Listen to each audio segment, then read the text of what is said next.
Olá, amigos, amigas, sobretudo torcedores flamenguistas.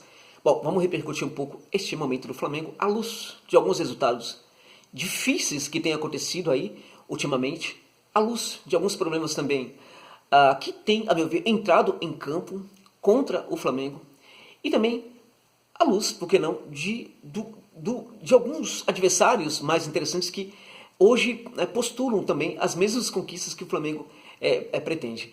Vamos falar dessas pretensões do Flamengo. O Flamengo hoje disputa 3 competições e pretende naturalmente vencer as 3. O Flamengo tem essa pretensão de conquistar tudo que disputa hoje.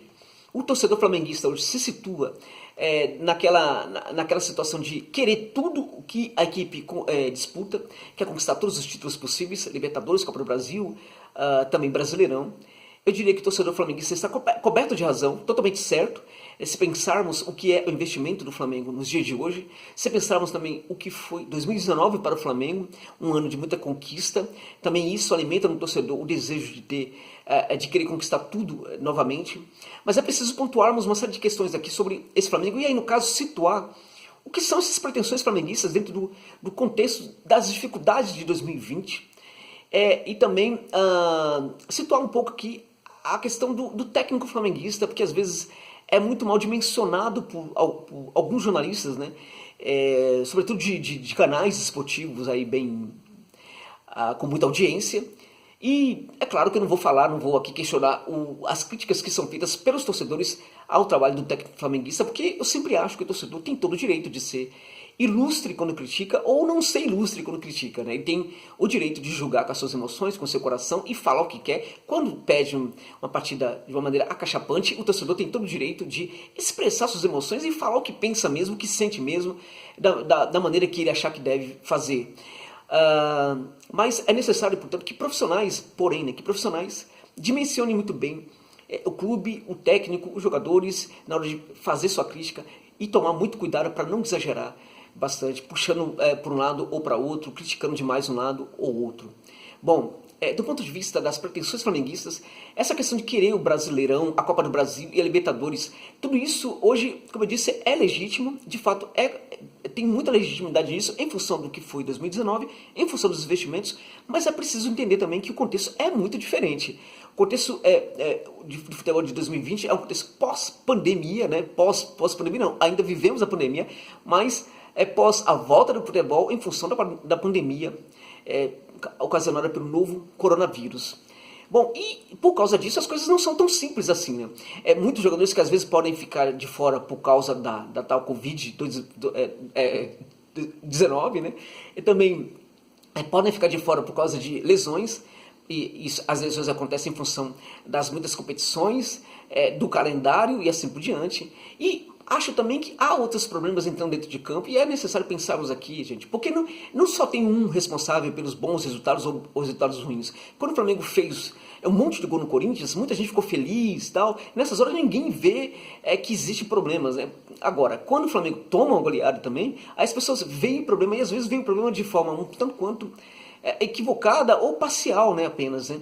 E na verdade, muitos responsáveis às vezes pelos problemas, há muita coisa entrando dentro de campo, além dos 11 jogadores da equipe flamenguista. Bom, em 2019, o Flamengo de fato conquista o Brasileirão de forma brilhante, e se pensarmos a competição em 2019, a gente vai perceber que tínhamos ali um Palmeiras um tanto quanto instável como equipe, uma equipe que não gerava muita preocupação, digamos assim, para o torcedor flamenguista, né? Gerou até durante um tempo, mas às vezes fazia algumas partidas que eram lamentáveis. Aí, quando isso acontecia, o torcedor flamenguista ficava bem tranquilo e falava, não, acho que aí nós não temos um adversário. De tal forma que o grande adversário do Flamengo em 2019, o grande perseguidor flamenguista foi o Santos. E não tanto em função do Santos, mas sobretudo em função do Jorge Sampaoli, que à época dirigia o Santos e fazia aquele equipe jogar um futebol muito interessante.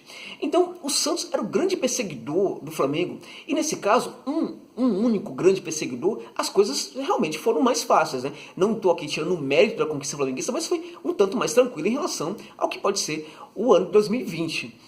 Bom, acho que na Copa do Brasil, vi muita competitividade, vi ali superação em cima de superação. Hoje na Copa do Brasil também vai precisar existir isso, mas quero situar a coisa sobretudo no Brasileirão e na Copa Libertadores. Se olharmos para a Libertadores de 2019, a gente vê que o Flamengo teve uma primeira fase ali, né, mais complicada a partir de então.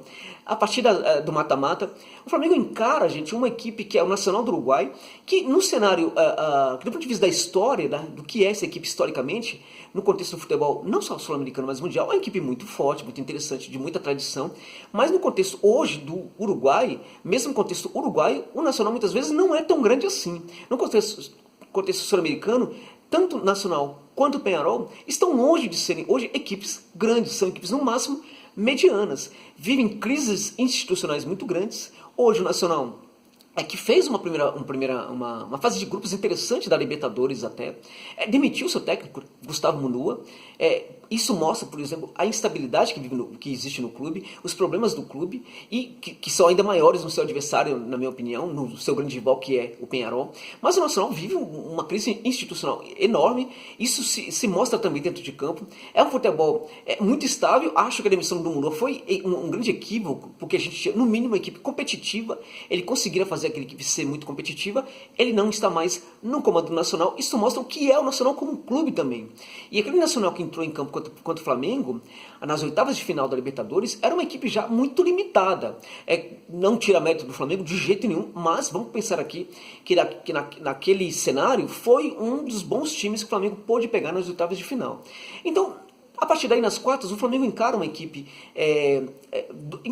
na verdade, quartas e semifinal, encara dois brasileiros. Um é o Internacional. O Internacional não era, em 2019, a equipe que é nos dias atuais, era uma equipe em formação, estava se gestionando ali uma equipe ainda, mas ela não existia.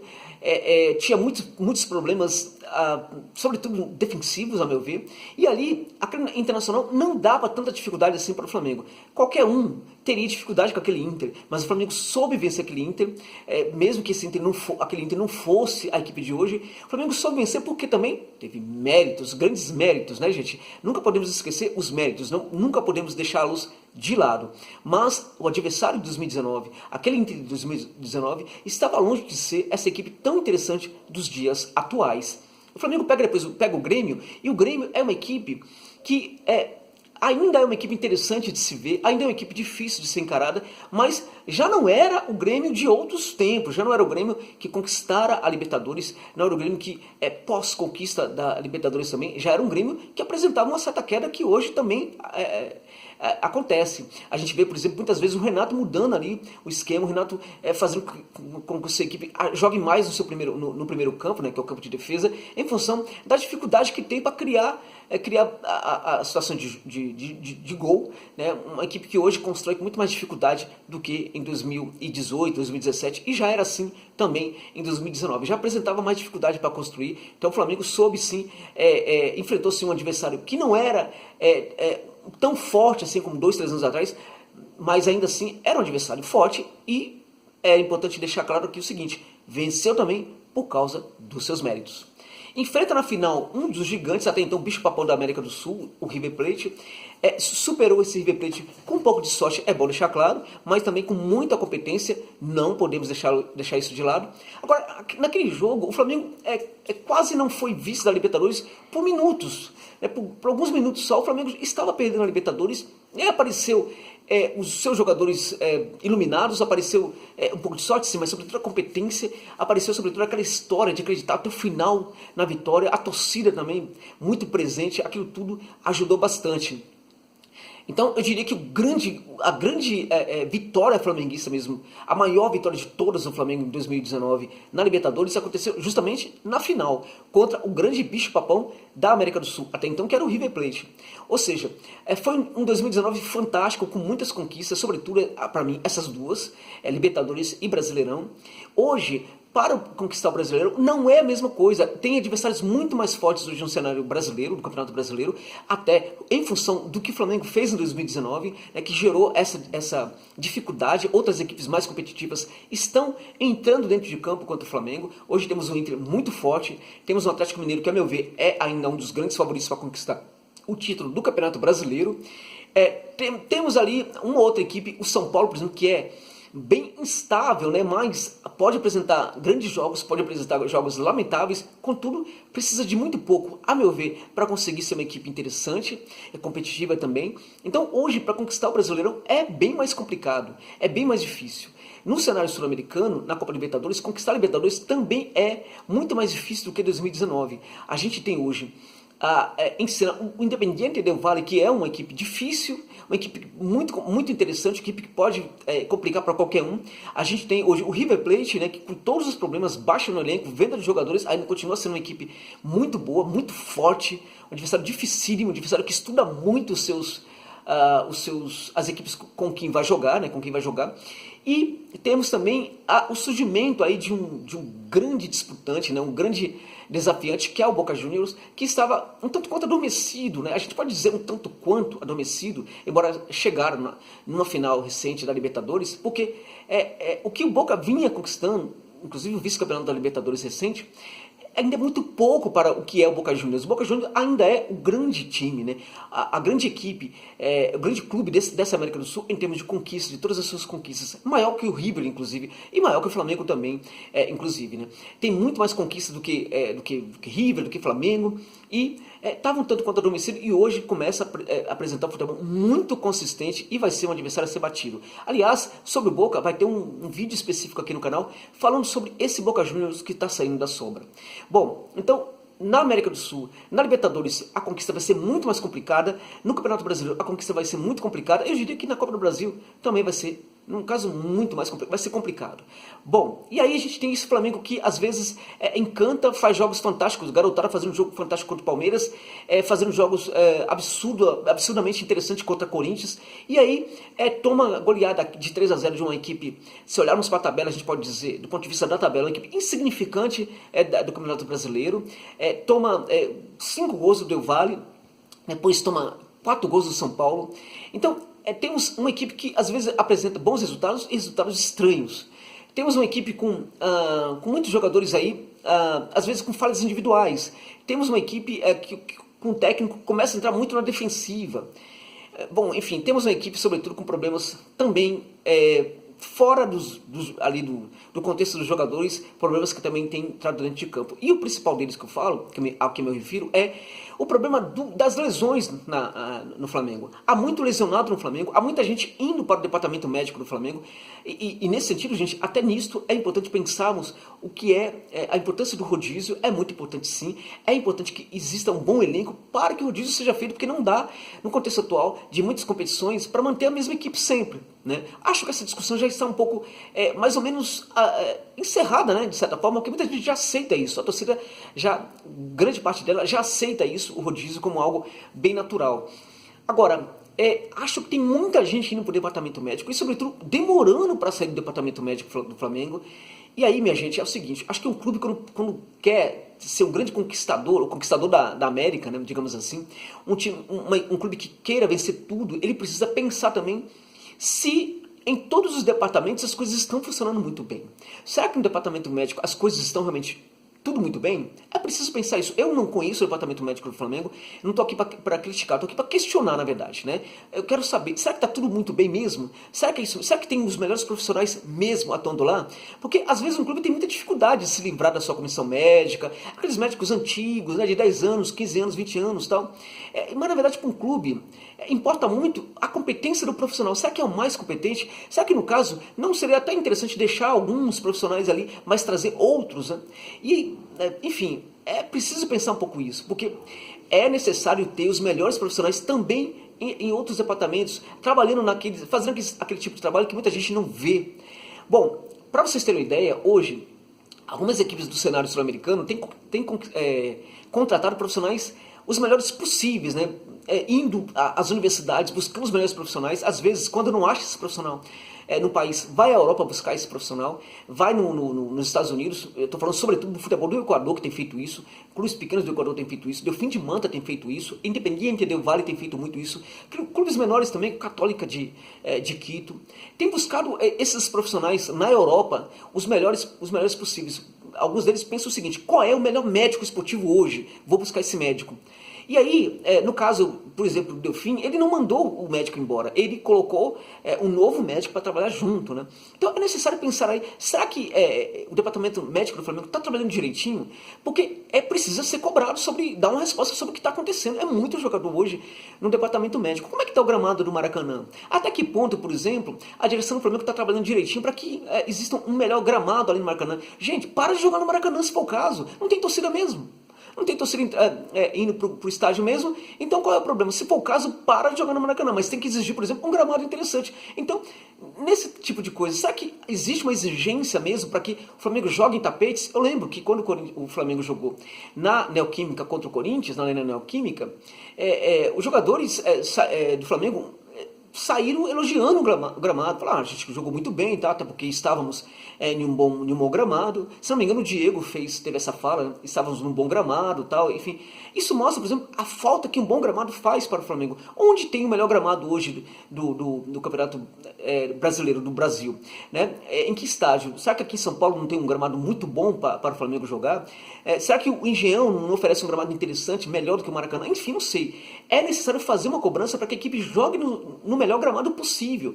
Tem grandes jogadores, precisa jogar no melhor gramado possível. Precisa verificar se isto também não está contribuindo para essas lesões todas. Então, meus amigos, talvez esse tipo de coisa esteja entrando em campo. Não a ausência necessariamente dos jogadores que estejam entrando em campo e nesse caso atrapalhando a equipe, mas também a falta de cobrança dos dirigentes em relação a um melhor ambiente possível para que a sua equipe possa praticar futebol. Bom, e aí a gente tem alguns erros individuais que estão aparecendo na equipe, mas eu não diria que esses erros individuais eles sejam menores do que os erros coletivos e menor do que o trabalho em si da comissão técnica. Eu não gosto de individualizar derrotas, né? Acho, por exemplo, que na derrota para o São Paulo teve sim um ou outro zagueiro falhando. Acho que os zagueiros do Flamengo que entraram em campo não são os mais rápidos assim. Agora, não são também os mais lentos.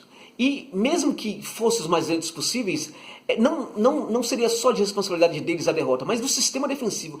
Esse sistema defensivo tem também falhado e às vezes tem desprotegido bastante os zagueiros.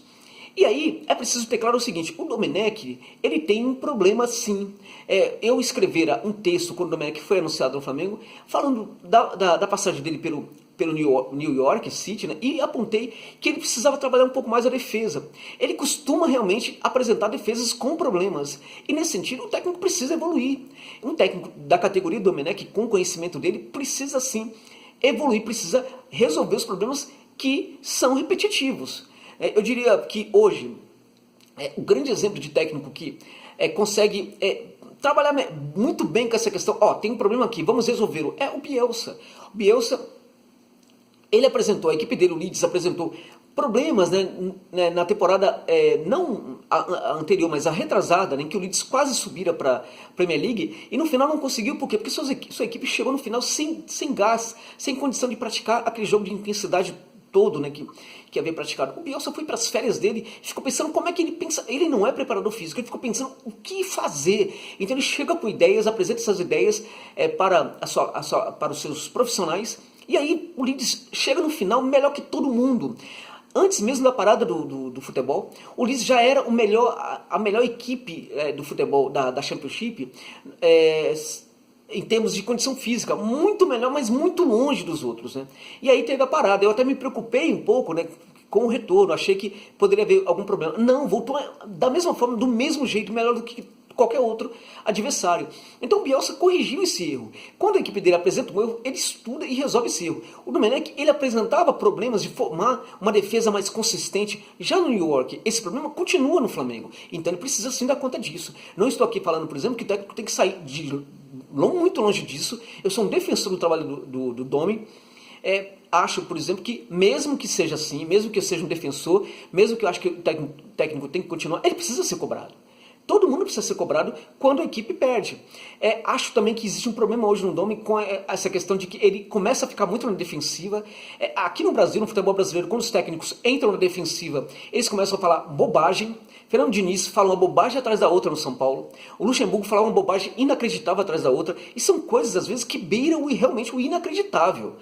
E o Domenech começa também até algumas falas nas coletivas bem complicadas, bem difíceis, né, de se engolir. É claro que há perguntas estranhas, né, mas até em função, até mesmo em relação a isso, eu percebo que as perguntas já estão um pouco melhores, né, não são tão absurdas assim. E vejo que ele tem dado respostas bem difíceis. Agora, por exemplo, depois do jogo contra o São Paulo, acho que na entrevista ele não foi muito bem, falou algumas bobagens ali, e é necessário também que ele entenda o seguinte: bem, meu amigo, você está no Brasil, esse é o contexto do Brasil, a situação é assim mesmo, se cobra mesmo pelo resultado, você precisa se adaptar com isso, não adianta ficar pensando na vitória que teve contra a Corinthians, na vitória que teve, quando se perde, se cobra mesmo em cima do jogo imediatamente que aconteceu, se cobra em cima do resultado, do último resultado, se for derrota vai se cobrar em cima disso. Então, precisa se adaptar com isso, não tem o que fazer. O Brasil é assim, é necessário entender isso. E outra coisa, é necessário entender, sobretudo, o seguinte: o Flamengo é um clube gigante demais e não pode tomar essas goleadas. Não dá para ter essas goleadas, porque essas goleadas marcam demais. Elas são muito marcantes e elas machucam demais. Elas geram uma insegurança no torcedor muito profunda. E parte do torcedor que fica irritado com o técnico dessa hora é porque ele não está acostumado com essas vergonhas. Então, depois disso, até em função, em respeito ao clube, ao gigantismo que tem o Flamengo, é necessário tomar muito cuidado com o que se fala. Então, acho que aí é necessário que pessoas que cercam o Domi cuidem um pouco mais dessas entrevistas que ele dá. Ou seja, situem um pouco o clube, o técnico em relação ao que é o clube nesses momentos, para que ele não fale bobagens. Acho que o técnico do Flamengo conhece muito de futebol, é um técnico muito bom, mas considero que ele precisa resolver esse problema defensivo, e não é porque porque um outro zagueiro entrou, não jogou bem e tal, outro zagueiro estava falhando, enfim, um outro zagueiro também estava ausente e tal. Não, acho que não é por causa disso. Não tinha lá os dois volantes titulares, tal. Acho que não passa por isso. Mesmo com uma equipe muito diferente, essa equipe muito diferente tem que mostrar o quê, gente? Padrão. Tem que mostrar o mesmo padrão, seja no ataque, seja também na defesa. Tanto o sistema ofensivo como o sistema defensivo precisam mostrar uma consistência semelhante, independente dos jogadores, porque esse é o ideal, inclusive, de você fazer rodízio. Ter uma equipe que apresenta um mesmo nível, ou pelo menos parecido, independente dos jogadores que jogam. Não dá para você substituir, colocar alguns jogadores e você tem uma diferença muito grande. Porque senão a gente está falando de equipe que vai ter destaque, vai se dar bem por causa das suas individualidades e não por causa de ser uma equipe. Né? A equipe precisa vencer por ser uma equipe muito boa. Ela precisa vencer por causa da sua coletividade, sobretudo, independente dos jogadores bons ou não que ela possui. E isso não tem acontecido em alguns momentos.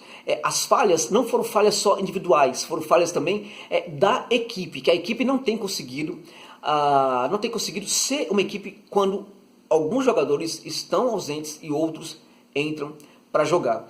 Acho que há também erros ali na dimensão do que alguns jogadores na hora de se contratar. A contratação, uma das contratações mais caras do Flamengo ultimamente foi a do Michael. Michael foi um grande erro, foi uma avaliação bastante amadora, a avaliação que levou à contratação do Michael. E aí o técnico, quando ele olha para o banco, ele vê esse jogador. Aí fica realmente complicado, né? Porque era a opção que ele tinha. Bom, se a gente parar para pensar, o Flamengo tem hoje muito jogador jovem entrando dentro de campo. Isso mostra a condição, a qualidade, né, da canteira flamenguista, a condição de criar bons jogadores. Mas se a gente parar e pensar, muitos bons resultados também aconteceram por causa dos garotos. Então percebam que o quanto é interessante fazer contratações e boas contratações, porque o Flamengo hoje tem problemas. Ontem mesmo tinha de atacante no banco, estava bem complicado, e mesmo utilizando jogadores da base, a gente olha, por exemplo, o banco numa partida contra o São Paulo, a gente percebe que não tinha grandes opções assim. Então é necessário sim, talvez fazer até mais algumas contratações e contratar de forma correta, avaliar melhor e não entrar nessas bobagens, por exemplo, que foi a contratação do Michael. Bom, acho que as coisas para o Flamengo vão ser bem mais difíceis em 2020 do que em 2019. Esses resultados que estão acontecendo não são por acaso. Agora, acho que não dá para aceitar goleadas. Acho que o Flamengo pode perfeitamente perder um outro jogo, não tem problema. Isso é assim mesmo. A inconstância vai entrar dentro de campo de quando em quando. A equipe vai apresentar resultados ruins de quando em quando. Não vai vencer sempre, mas não dá para perder de uma maneira tão feia como às vezes tem perdido. Então, meus amigos, é isso. O Flamengo tem condição de conquistar nas três frentes que disputa os 3 títulos, mas hoje é muito mais difícil do que 2019. Muito mais difícil. Por causa de alguns problemas que tem, que o Flamengo também leva para dentro de campo, e por causa também dos adversários. Nas 3 competições, hoje o Flamengo tem adversários muito mais difíceis do que 2019. Ainda dá, é muito provável que consiga sim, mas não vai ser tão fácil como 2019. É isso. Obrigado pela gentileza de terem visto este vídeo até o final.